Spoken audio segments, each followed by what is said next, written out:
आज हम सीखेंगे कि पाइथन में हम राइट एंगल ट्राइंगल कैसे प्रिंट करवा सकते हैं। जैसे कि आप जानते हैं कि राइट एंगल ट्राइंगल एक ऐसी ट्राइंगल होती है जिसमें एक एंगल 90 डिग्री का होता है। तो इस एंगल के 90 डिग्री के होने की वजह से इसे राइट एंगल ट्राइंगल कहा जाता है। तो हमने पाइथन में क्या करना है कि एक राइट एंगल ट्राइंगल बनानी है नंबर्स की। इसका क्या मतलब है? यानी कि हम क्या करेंगे कि एक रो में पहले 1 प्रिंट करवाएंगे, उसके बाद जब कर्सर अगली रो में आएगा फिर 1 और 2 प्रिंट होगा। फिर अगली रो में जब हम आते हैं तो फिर 1 2 3, इसी तरह 1 2 3 4। इस तरह करते करते अगर हम रोज बनाना शुरू कर दें तो आप देख सकते हैं कि एक किस्म की राइट एंगल ट्राइंगल बनती जा रही है। तो मिसाल के तौर पे इस ट्राइंगल में मेरे पास टोटल 6 रोज हैं। अब ये किस तरह से इसे इंप्लीमेंट किया जाएगा पाइथन में, ये बड़ा इंपॉर्टेंट है। तो इसके लिए आप देख सकते हैं कि इसमें एक तरफ तो हमें रो रिपीट हो रही है, यानी पहले एक ये रो ये एक्टिवेट होगी, उसके बाद अगली रो ये काम करेगी, फिर उसके बाद थर्ड रो, फोर्थ, फिफ्थ और सिक्स्थ। टोटल 6 रोज हैं इसमें। इसका मतलब ये हुआ कि यहां पर आपको एक फॉर लूप लगानी है जिसको हम आउटर लूप कहेंगे, क्योंकि अब हमें एक इनर लूप की भी जरूरत पड़ेगी। वो क्यों? क्योंकि आउटर लूप इस्तेमाल हो रही है रोज के लिए। जब हम एक रो से अगली रो में जंप कर रहे हैं उसमें आउटर लूप काम कर रही है, लेकिन एक मुकम्मल रो में क्या प्रिंट करवाना है इस बात का फैसला इनर लूप करेगी, जो कि हम इस आउटर लूप के अंदर ही लिखेंगे। इसका मतलब ये हुआ कि यहाँ पे हम इस मसले को हल कर सकते हैं नेस्टेड लूप का इस्तेमाल करते हुए। नेस्टेड लूप क्या होती है कि आउटर लूप के अंदर जब आप एक इनर लूप लिख देते हैं, इसे नेस्टेड लूप कहा जाता है। तो आइए अब हम इसको इम्प्लीमेंट करते हैं। उसके लिए मैंने क्या किया है कि विजुअल स्टूडियो कोड ओपन कर लिया है। तो सबसे पहले हम यहाँ पे लिखेंगे आउटर लूप। तो अब मैं यहाँ पे लिखूंगा फॉर, और चूंकि अब हमने यहाँ पे एक लूप शुरू करनी है, उसने कब तक चलना होगा ये डिपेंड करता है कि आप अपनी ट्राइंगल में कितनी रोज शामिल करना चाहते हैं। जैसे इस वक्त इसके अंदर टोटल 6 रोज हैं, तो इस हिसाब से मैं यहाँ पे लिखूंगा फॉर आई इन, और यहाँ पे हम इस्तेमाल करेंगे रेंज फंक्शन का, जो इस बात का फैसला करता है कि हमारी इस लूप ने कितनी दफ़ा रिपीट होना है। तो यहाँ पे मैंने रेंज के अंदर जो वैल्यू लिखी है वो 6 लिखी है, क्योंकि हमारी ट्राइंगल में टोटल 6 रोज होंगी। फिर आपने कॉलन लगा देना है और फिर एंटर की प्रेस करेंगे तो अब हमारा कोड इंडेंट हो चुका है, और हम ये वाला जो पार्ट लिखने वाले हैं ये इस फॉर लूप के अंदर आएगा जो 6 दफ़ा रिपीट होगा।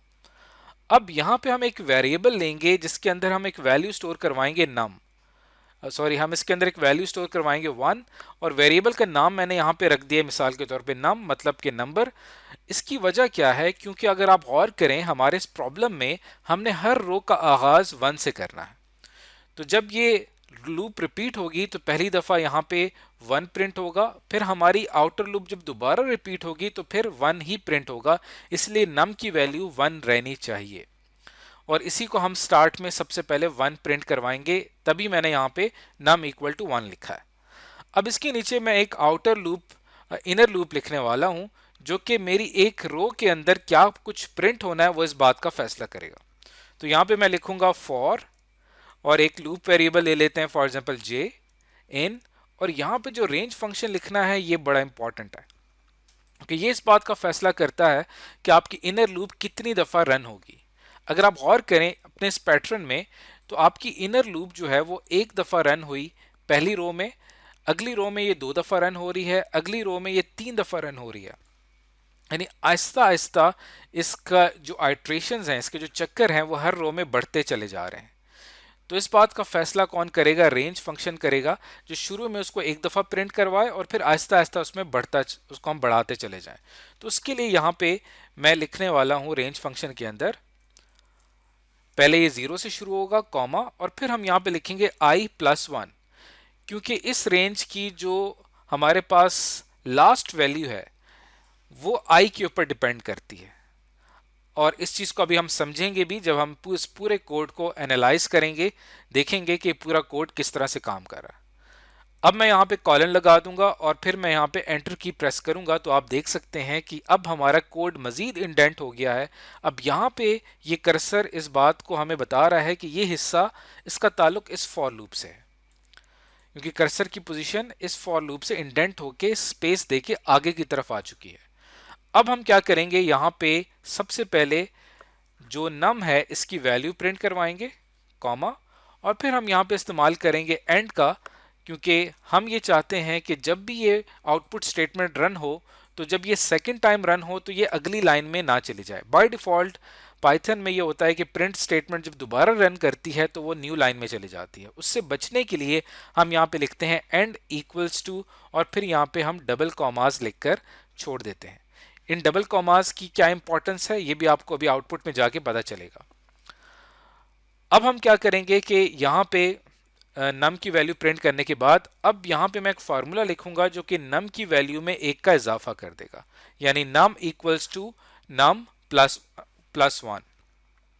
और ये हम क्यों कर रहे हैं उसकी वजह आपको यहाँ पे समझ आ जाएगी कि नम की वैल्यू 1 होती है और फिर नम की वैल्यू में एक का इजाफा जब होगा तो वो 2 हो जाएगी। फिर अगली रो में नम की वैल्यू 1 होगी, फिर 2 होगी, फिर 3 होगी। तो इस तरह आप देख रहे हैं कि नम बढ़ता चला जाता है, इसीलिए हमने यहाँ पे ये फार्मूला इस्तेमाल किया।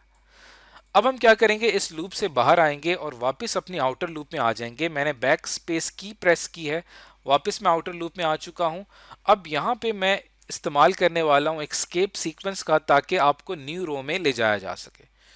तो यहाँ पे मैं लिखूंगा प्रिंट स्लैश आर। ये क्या करेगा कि जब भी आपकी इनर लूप अपना सारा काम मुकम्मल कर लेगी, आपको जंप करवा देगी ये स्टेटमेंट अगली रो में, और फिर अगली रो के अंदर प्रिंटिंग का काम शुरू हो जाएगा। तो इस तरह से ये पूरी नेस्टेड लूप काम करती है। आइए अब हम इसको रन करके देखते हैं। उसके लिए मैं क्या करूंगा, यहाँ पे रन पाइथन फाइल के ऊपर क्लिक करूंगा। जैसे ही मैं यहाँ पे क्लिक करता हूं, अब आप देख सकते हैं कि हमारे आउटपुट स्क्रीन पे ये जो आउटपुट है ये शो हो रहा है। मैं एक दफ़ा से फिर से आउटपुट रिफ्रेश करता हूं ताकि हमारे पिछले प्रोग्राम का आउटपुट यहाँ से डिलीट हो जाए। अब मैं दोबारा से इसको करता हूं रन पाइथन फाइल, तो फाइनली ये आपके पास एक राइट एंगल ट्राइंगल नंबर्स की प्रिंट हो चुकी है, और यही हमारा टारगेट था जो कि अचीव हो चुका है। अब अगर आप इसमें चाहते ये हैं कि 1 और 2 के दरमियान, आप देख सकते हैं यहाँ पे स्पेस नहीं है, तो यहाँ पे डबल कॉमास हमने इसके दरमियान कुछ भी नहीं लिखा हुआ, इसलिए 1 और 2 के दरमियान कुछ भी नहीं आ रहा। जो भी मैं इसके दरमियान लिखूंगा इन डबल कॉमास के दरमियान में, वो 1 और 2 के दरमियान में आपको नजर आएगा। अब मैं चाहता हूं कि 1 और 2 के दरमियान में स्पेस आनी चाहिए, तो इन इन्वर्टेड कॉमास में मैं स्पेस ऐड कर देता हूं। अब आप देखिए जैसे ही मैं यहाँ पे क्लिक करता हूं रन पाइथन फाइल के ऊपर, तो अब हमारा आउटपुट ज़्यादा वाज़े तौर पे और बिल्कुल क्लियर दिखाई दे रहा है कि हमने एक राइट एंगल ट्राइंगल प्रिंट करवा ली है। अब हम इस कोड को एनालाइज करते हैं कि ये कोड किस तरह से काम कर रहा है। तो अब हमारा जो ये कोड काम करना शुरू करेगा, तो सबसे पहले हम स्टार्ट करेंगे अपनी आउटर लूप से, और इसके अंदर इस लूप ने कितनी दफ़ा चलना है इस बात का फैसला रेंज फंक्शन कर रहा है, और रेंज के अंदर हमने 6 लिखा है। इसका मतलब ये हुआ कि रेंज 6 एक सीक्वेंस जनरेट करेगा जो कि कुछ इस तरह का होगा, 0 1 2 3 4 5, लेकिन इसमें 6 शामिल नहीं है। ओवरऑल ये 6 नंबर ही बनते हैं क्योंकि हम 0 से स्टार्ट कर रहे हैं। तो ये एक सीक्वेंस है जिसके ऊपर हमारी आउटर लूप ऑपरेट करेगी।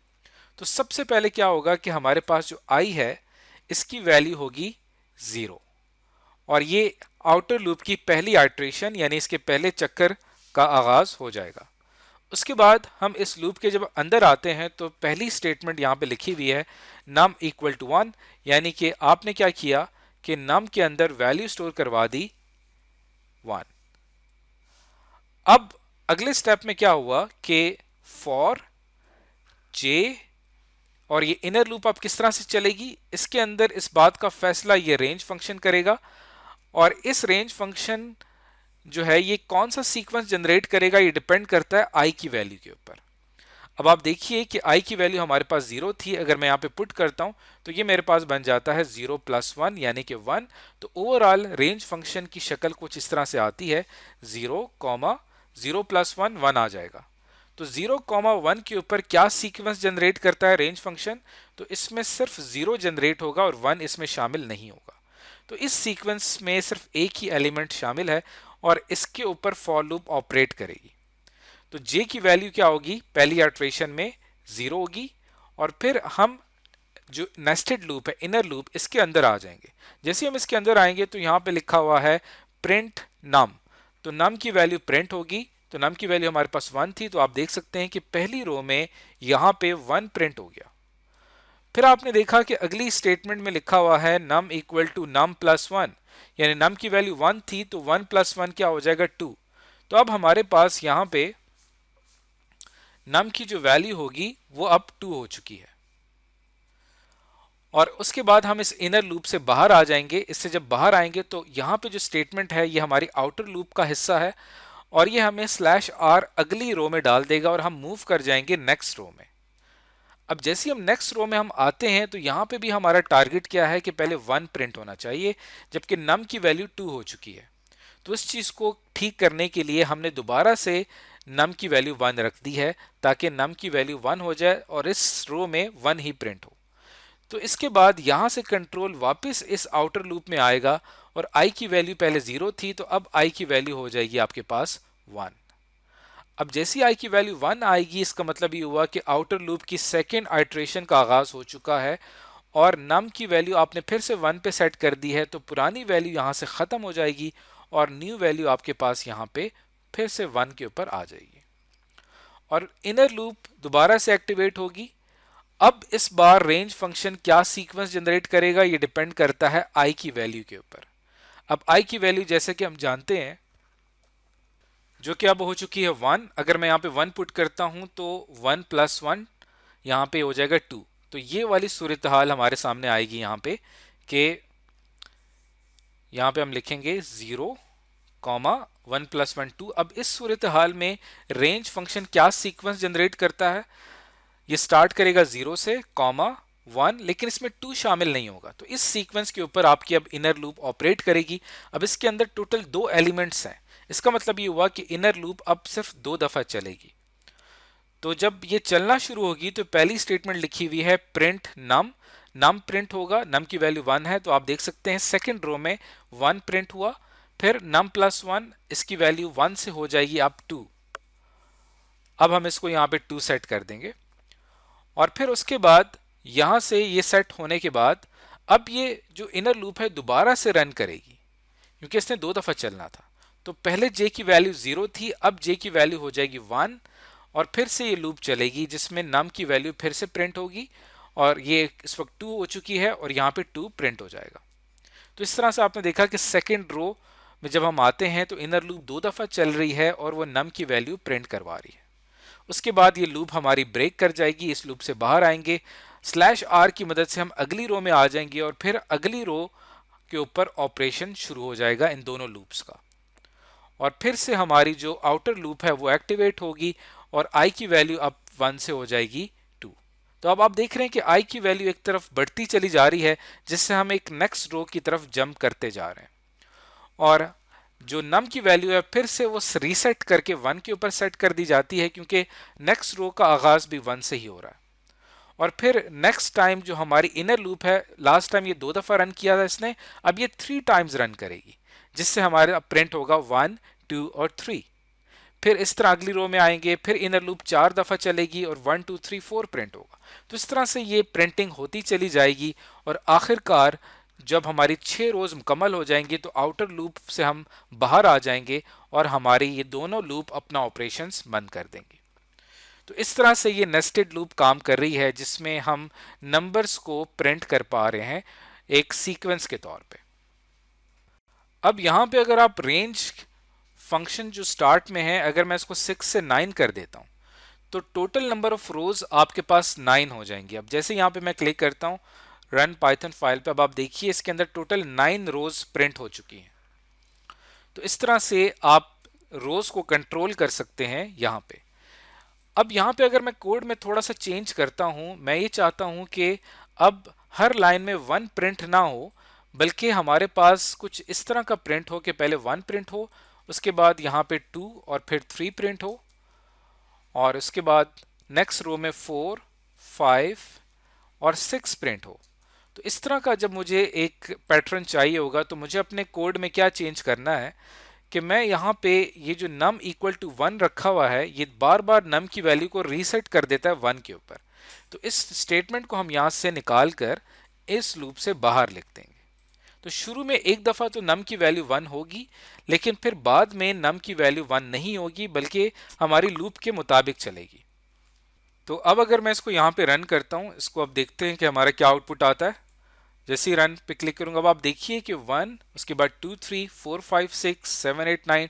अब ये हमारी लूप इस तरह से चल रही है कि जो नम की लास्ट वैल्यू सेव होती है वही न्यू रो में अपेयर होती है और उस हिसाब से इंक्रीमेंट होता चला जाता है।